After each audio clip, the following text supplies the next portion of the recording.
먼저 핵과 잠수함이 결합된 용어로 우리나라가 추진하고 있는 것은 원자력 잠수함, 핵추진 잠수함으로 핵분열 방식을 응용한 원자로에서 나오는 에너지를 동력으로 사용하는 잠수함입니다. 핵무기를 탑재한 핵잠수함, 이른바 전략 핵잠수함과는 구분이 되는 것입니다. 현재까지는 미국, 러시아, 영국, 프랑스, 중국, 인도 6개의 나라만이 핵잠수함이나 핵추진 잠수함을 보유하고 있고, 브라질이 프랑스와 협력해 핵추진 잠수함 도입을 계획하고 있습니다. 우라늄 1kg의 핵분열 에너지가 석탄 3,000톤과 맞먹는 정도이니 원자력 잠수함은 이론적으로는 핵연료 교체 시기가 올 때까지 10년 이상, 20-30년까지 사용이 가능합니다. 에너지가 넘쳐서 물과 산소를 자체 생산하기 때문에 식량 등 보급품이나 승조원들의 피로, 정비라는 조건을 제외한다면 잠수함의 궁극적 목적인 은밀한 자망을 완벽히 수행할 수 있습니다. 현재 해군이 보유한 209-214급 디젤 잠수함 10여 척은 길어야 20일을 못 버티고 한 번씩 수면 위로 떠올라 배터리 충전을 해야 바닷속으로 다시 들어갈 수 있습니다. 하지만 핵추진 잠수함은 통상 3개월 이상 바닷속에 머무르며 작전을 펼 수 있고, 속도 역시 평균 시속이 37에서 47km로 디젤 잠수함에 비해 속력이 두세 배 빠릅니다. 핵추진 잠수함은 북한이 최근 시험 발사한 북극성 3형 SLBM, 즉 잠수함 발사 탄도미사일에 대응할 수 있는 유일한 전력으로 평가됩니다. 북한 잠수함 기지 인근 수중에서 장기간 감시하다가 기지를 떠나는 SLBM 탑재 잠수함을 따라붙어 추적하거나 발사 징후를 보일 때 공격해서 격침시킬 수 있는 것입니다. 심승섭 해군 참모총장은 국감에서 핵추진 잠수함 관련 질문에 SLBM을 지속적으로 추적하고 경멸하는 데 가장 유용하다고 연구 결과에 나왔다고 답변했습니다. 심 총장의 이 같은 발언은 해군 내에서 운영 중인 핵잠수함 관련 TF의 활동과 연관되어 있는데, 국가정책에 따라 결정될 사항으로 향후 국방부 합참과 협업을 추진 중이라고 설명했습니다. 해군 자체적으로 운영해온 이 TF가 지난 3월 국방부에 정식 인가가 된 것을 밝힘에 따라 이제 조심스러운 타진 단계가 아니라 완전히 공식적인 프로젝트가 됐다는 이야기입니다. 핵추진 잠수함 사업은 자주국방이라는 기조하에 노무현 정부 시절 비밀리에 사업이 진행된 바 있습니다.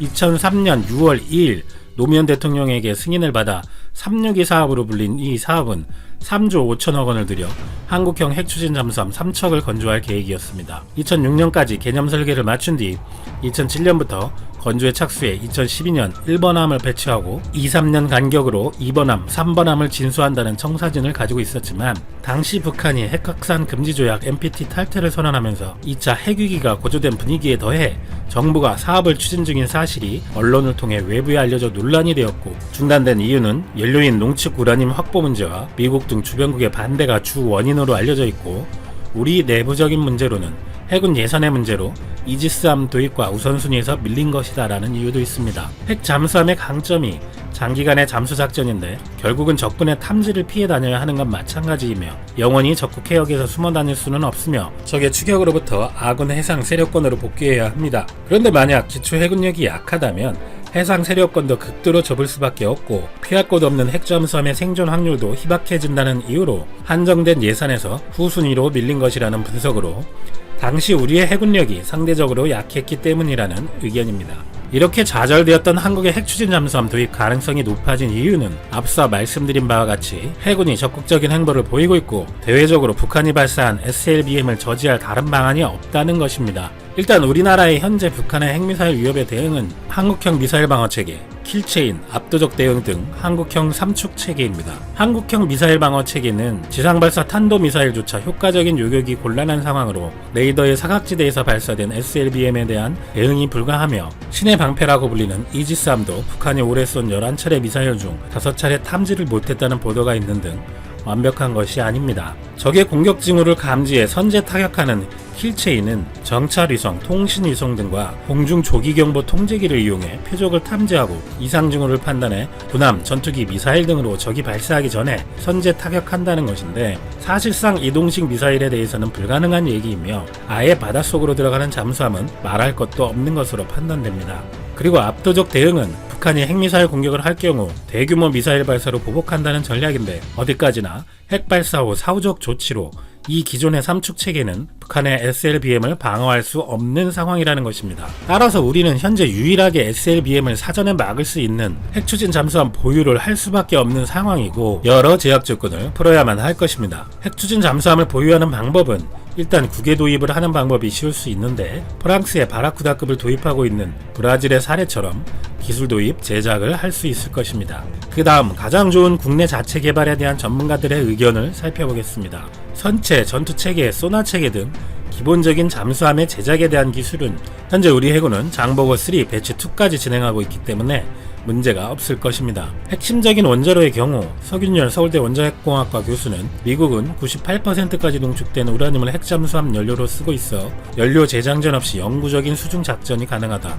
한국은 미국과 달리 작전 반경이 좁은 편인 만큼 5%까지 농축된 우라늄만 확보되어도 6개월까지도 재장전 없는 작전이 가능할 것이라고 했고, 노무현 정부 362 사업 당시 스마트 원자로에 대한 기본 설계를 한 바가 있기 때문에 잠수함용 원자로는 36개월이면 가능하다. 우리가 얼마든지 집을 짓고 아궁이도 기가 막히게 만들 수 있는데 결국 땔감이 문제라고 말하는 것으로 보아 기술력은 충분한 것으로 보입니다. 한편 해군이 핵추진 잠수함 건조 가능성 연구 용역 결과에 따르면 수중 배수량 4,400톤, 선체 크기는 100m에 9m, 자망심도 400m 이상, 최대 속도 25노트 이상, 작전 지속 일수는 최대 90일인 예산 1조 3천억부터 1조 5천억 원을 투입해 7년 안에 개발할 수 있다고 알려져 있습니다.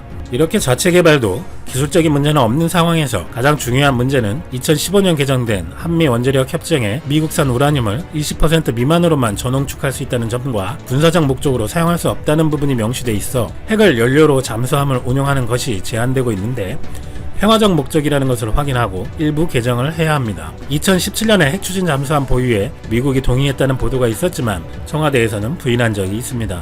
또한 IAEA 등 핵물질의 이용에 관한 조치에 대해 이해관계국들이 문제가 없다고 인정해야 되는 상황입니다. 노무현 대통령 시절 추진했다가 좌절되었지만 문재인 대통령은 이를 다시 꺼내 공약으로 내세우고 한미 원자력 협정을 개정할 필요가 있다며 핵추진 잠수함 도입의 필요성을 강조했었습니다. 여기에 북한의 SLBM 도발로 여러가지 필요성과 명분이 생기고 있고 비핵 국가인 브라질도 핵추진 잠수함을 도입하고 있기 때문에 가능성이 높아진다는 평가입니다. 이에 대해 노무현 대통령 시절 362 프로젝트에 참여했던 문근식 당시 대령은 우리가 핵잠수함에 우라늄을 사용하되 절대 핵무기를 만들지 않겠다는 의지를 국제사회와 IAEA에게 선언하고 미국을 설득한다면 문제는 없다고 말한 바 있습니다. 또한 이와 함께 핵잠수함 필요성에 대한 국민적 공감대 형성과 자주국방에 대한 국가적 의지만 있다면 된다고 강조했습니다. 이렇게 자체 역량과 외부 여건들로 볼 때 난관은 있겠지만 강한 의지로 추진을 한다면 도입도 가능할 것으로 생각되고 북한 SLBM 방어를 위해서라도 꼭 해야 되는 상황인데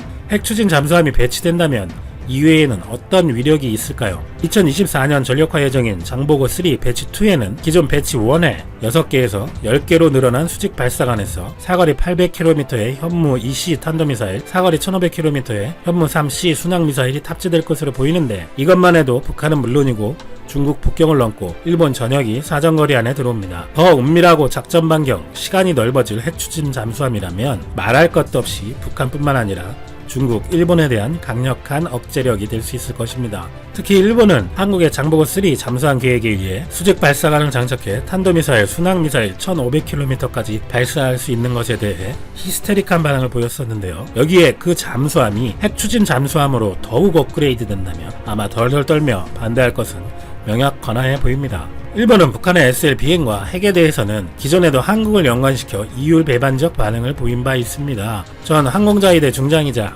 아베 수상관제에 근무했던 군사평론가 오다 쿠니오는 이번 북한 미사일이 발사되었을 때 난데없이 최악의 시나리오는 남북 통일에 따른 남북한 기술의 합체이다. 한국은 이미 대형 잠수함을 보유하고 있고 여기에 북한의 핵미사일이 탑재되면 대상은 바로 일본이다 라고 언론에 기고한 바 있습니다. 통일 한국이 되어 핵무기를 가지게 되는 상황이 될까봐 소설을 쓰며 발작적 두려움과 적개심을 표현하는 것입니다. 그러면서도 일본 내 여론은 한국인들은 북한이 한국에게는 핵공격을 하지 않을 것이라고 착각을 하거나 무감각해져 있다고 비판을 하는데 그래서 그 북한을 억제하기 위해 장보고 3 배치 2 잠수함으로 수직 발사관을 늘리고 미사일을 배치하는 것에 대해서는 한국군에게는 필요 없는 것이며 이는 제목은 미국과 유럽은 아시아의 2달간의 전쟁에서 무엇을 배울 수 있는가입니다. 지난 2달간 중국을 중심으로 아시아에서 먼저 이 상황이 번졌었지만 그들은 지식과 관행을 축적하였기 때문에 유럽과 미국 등이 이러한 경험을 통해 아시아에 배울 것들이 있다는 것입니다. 기사는 특히 한국 중심으로 성과와 훌륭한 사례들을 제시합니다. 특히 중국을 제외하고 아시아에서 가장 많았던 한국은 하루에 1만 명 이상을 테스트하고 있으며 전 세계에서 가장 빠른 속도이다. 이런 효율적 테스트를 통해 한국은 조기에 관리를 하여 속도를 늦추고 생명을 잃는 비율은 1% 미만으로 낮출 수 있었다고 극찬하고 있습니다. 또한 한국은 정부 데이터 및 뉴스 보고서를 사용하여 웹사이트와 앱을 만들고 실시간으로 국민들에게 문자 등으로도 전달하여 국민들이 자기 근처의 위험을 실시간으로 확인할 수 있었다는 사례를 소개합니다. 그리고 거기서 사용한 통계 자료를 보여주는데 그 그래프가 일본은 전혀 믿지 못한다는 입장을 한눈에 보여주고 있어 일본인들은 큰 충격을 받습니다. 세계 각국의 그래프입니다만 특히 아시아에 대한 기사에서 일본은 아예 찾을 수가 없는 것입니다. 자기들이 테스트를 하지 않아 숫자를 줄였다고 해도 싱가포르, 홍콩보다 월등히 많으며 인구나 영향력에서 빠질 수 없는 일본이 아예 그래프에서 없는 것이죠. 그런데 다음 텍스트에서 블룸버그는 왜 그래프에서 일본을 뺐는지 정확하게 지적합니다. 일본은 충분한 테스트를 하지 않았다는 비판을 받고 있으며 이는 테스트도 받지 못한 사람들로 인해 실제로 수치가 증가할 가능성이 매우 높다. 이 사실이 알려지자 항상 친정부적인 언론들은 물론이고 트윗 같은 곳에서도 정부를 비판하는 게시물은 찾기 어려웠던 일본에서 못 믿겠다는 말이 넘쳐나고 있어 이례적이기까지 하다라는 말이 나오고 있습니다. 아베 은폐에 얌전한 일본 언론, 블룸버그는 일본의 숫자는 비교 자료로 사용할 수 없다고 판단했다. 블룸버그는 그런 일본의 통계는 거짓말이라고 통계에서 제외했습니다. 유감이지만 아시아에 일본은 들어있지 않다. 아니, 실패의 예로 들어있을까? 이제 아무도 믿지 않는 것을 잘 알려주는 기사이다. 세계적으로 모범이 되는 것은 중국과 한국의 사례. 이렇게 국제신용에 손실이 간다는 좋은 예이다. 일본의 기술은 세계의 모범이 아니다. 세계의 모범은 중국, 한국이다. 뿐만 아니라 15일 미국 CNN은 일본의 판정자 수는 왜 다른 나라와 달리 급증이 발견되지 않는가? 라는 기사를 통해서 아베 신조 총리는 전 세계적으로 우려가 커지는 상황에서도 도쿄올림픽 강행을 외치고 있다라고 보도했습니다. 사태가 미국, 유럽 전역으로 퍼지면서 점점 심각한 상황으로 흐르고 있다며 미국이 국가 비상사태를 선언했으며 유럽 대부분은 프로축구 등 주요 스포츠 일정을 연기하거나 취소한 상태를 보도합니다. 월드컵 다음의 위상을 가지고 있으며 올해 6, 7월에 열릴 예정이었던 유로 2020도 결국 연기한다고 유럽 축구연맹은 17일 발표했습니다. 대회에 연관된 모든 이들의 건강 및 경기 개최로 국가의 공공서비스에 불필요한 압력을 가하는 일을 피하는 것이 최우선이라고 지극히 당연하고 칭찬받아야 할 결정을 한 것입니다. 또한 우에파는 이미 표를 구입했지만 내년으로 연기되어 갈 수 없는 이들에 대해 전액 환불을 약속했습니다. 그런데 일본 조주기는 벌써 표를 1조 원어치나 팔고도 만약 취소될 경우 긴급사태에 해당된다고 보고 티켓을 환불하지 않을 방침이라고 합니다. 아 뭐예요 일본 진짜.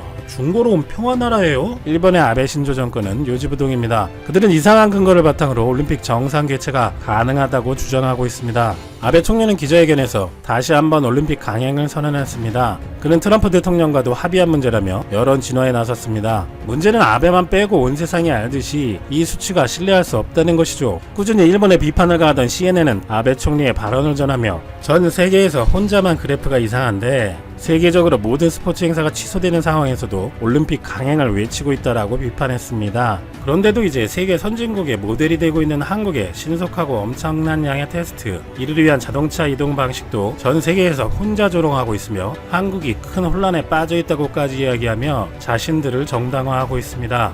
이런 선동에 말 잘 듣는 일반 일본인들은 동조하는 여론이 많았습니다만 일본은 못 믿는다며 통계 자체를 빼버리거나 은폐에 대한 지적이 연이어 나오자 일본인들도 아베 정부를 믿지 못하고 있습니다. 최근 스포츠워치의 설문조사에 따르면 응답자 500명 가운데 명기해야 한다는 62%, 중지해야 한다는 19%, 부정적 의견을 합치면 80%에 육박하는 상황입니다. 올림픽은 물론이고 불투명한 대응으로 인해 자국민들에게는 물론 세계에서 신뢰를 잃어버리고 있는 일본이 어디까지 망가질지 걱정됩니다.